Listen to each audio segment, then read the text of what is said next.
आज इंसान सोच रहा है कि हम अकड़ अकड़ कर चल रहे हैं। आज एक अमीर किसी गरीब को देखना पसंद नहीं करता है। आज अमीर अपने पास गरीब को बिठाने के लिए जो है सोचता है कि इसको बिठाएं कि न बिठाएं। ये हमारी महफिल में आ जाएगा, हमारी जो है इज्जत उड़ जाएगी, हमारी बेइज्जती हो जाएगी। ऐ मेरे प्यारे भाइयों, इन तुम्हारी हकीकत क्या है? आपकी हकीकत क्या है जानना चाहते हो? जो है जिस्म पर आप कीमती लिबास पहनते हैं, जिस जिस्म पर आप महंगा से महंगा कपड़ा पहनते हैं, जिस जिस्म पर जो है कि महंगी से महंगी आप जो है क्रीम का इस्तेमाल करते हैं, औरतें मेरी माँ बहनें मेकअप का इस्तेमाल करती हैं। मेरे प्यारे भाइयों, जिस तरह भी आप अपने जिस्म की नुमाइश करने के लिए, अपने आप को हैंडसम बनाने के लिए आप जो है तरह तरह के फैशन का इस्तेमाल करते हो, मेरे प्यारे भाइयों, ये एक दिन फना हो जाएगा, ये बाकी रहने वाली नहीं है। जब तुम्हारे भाई, तुम्हारे रिश्तेदार, तुम्हारे अजीज़ो अकारिब तुम्हें नहला धुला करके कफना दफना करके कब्र में उतारेंगे, मेरे प्यारे भाइयों, 3 दिन के बाद जानते हो क्या हाल होगा तुम्हारा? कसम खुदा की, हाल क्या होगा तुम्हारा सुन लो। 3 दिन के बाद तुम्हारे आँखों से पीप बहना जो भेजा है वो मवाद और पीप की शक्ल अख्तियार कर लेगा, आँखों से निकलना शुरू हो जाएगा, कान के सुराख से निकलना शुरू हो जाएगा, मुंह के जो है सुराख से निकलना शुरू हो जाएगा। वो आँख जिस पर महंगे से महंगे सुरमे का तुम इस्तेमाल किया करते थे, वो जो है रुखसार जिस पर महंगे से महंगे तुम क्रीम का इस्तेमाल किया करते थे, वो उस पर जो है उस पर बिच्छू मुसल्लत कर दिए जाएंगे जो अपनी ग़िज़ा बनाते हुए नजर आएंगे। जिस जिस्म पर तुम अच्छे से अच्छे लिबास पहनते थे, उस जिस्म पर जो है अज़दहा मुसल्लत कर दिए जाएंगे। मेरे प्यारे भाइयों, 3 दिन के बाद तुम्हारे जिस्म से जो है तुम्हारा भेजा पीप की शक्ल अख्तियार करके नाक के सुराख से निकलेगा, कान के सुराख से निकलेगा, मुंह के सुराख से निकलेगा। 1 हफ्ते के बाद तुम्हारा पेट फट जाएगा।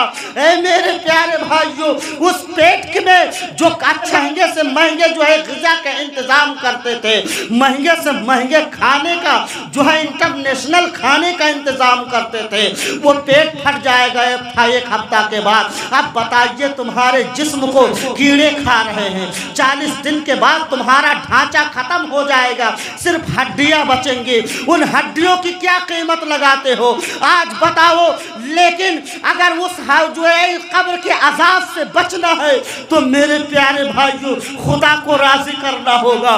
खुदा को हम कैसे राजी करेंगे? खुदा क्या हो हम कैसे राजी करेंगे? अल्लाह का जिक्र करो, उसके घर में जाओ, तस्बीह और तहलील बयान करो, खुदा की हम्दो सना करो, अल्लाह और उसके रसूल से रो रो करके अपने गलतियों की माफ़ी मांगो।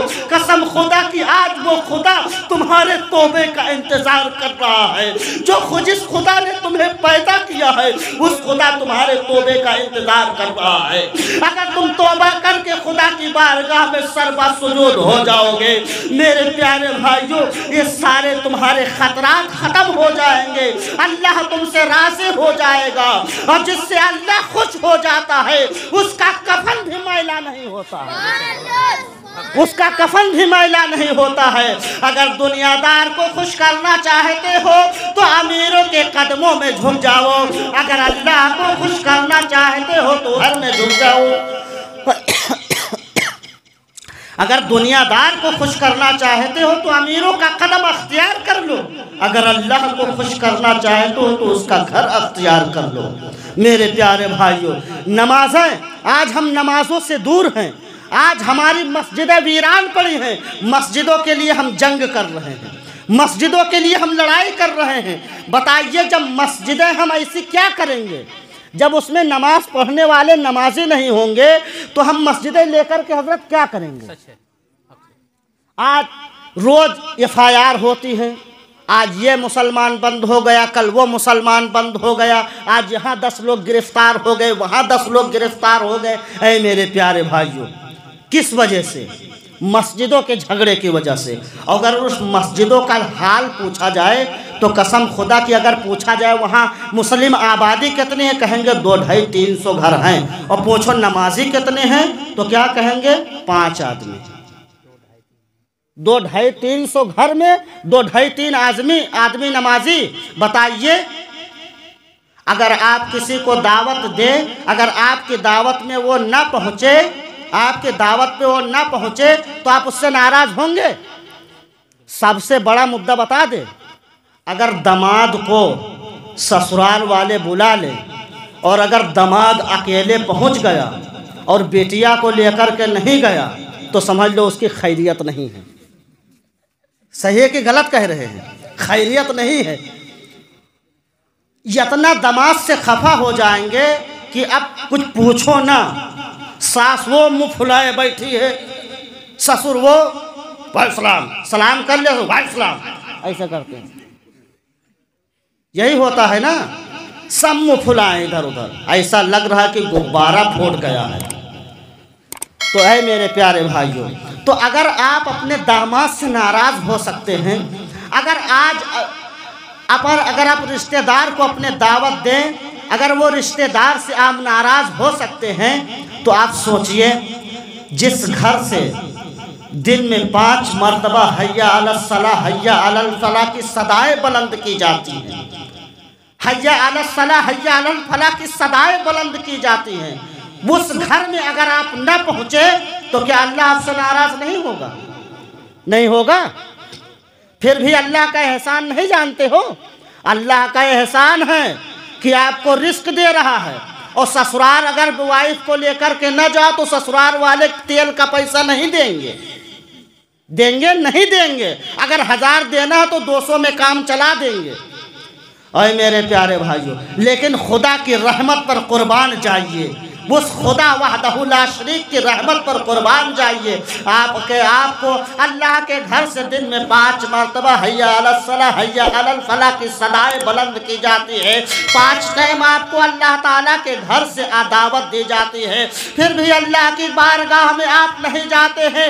अपने बिस्तरे पर नींद के खर्राटे लेते हैं, अपने बिस्तरे पर नींद के खर्राटे लेते हैं।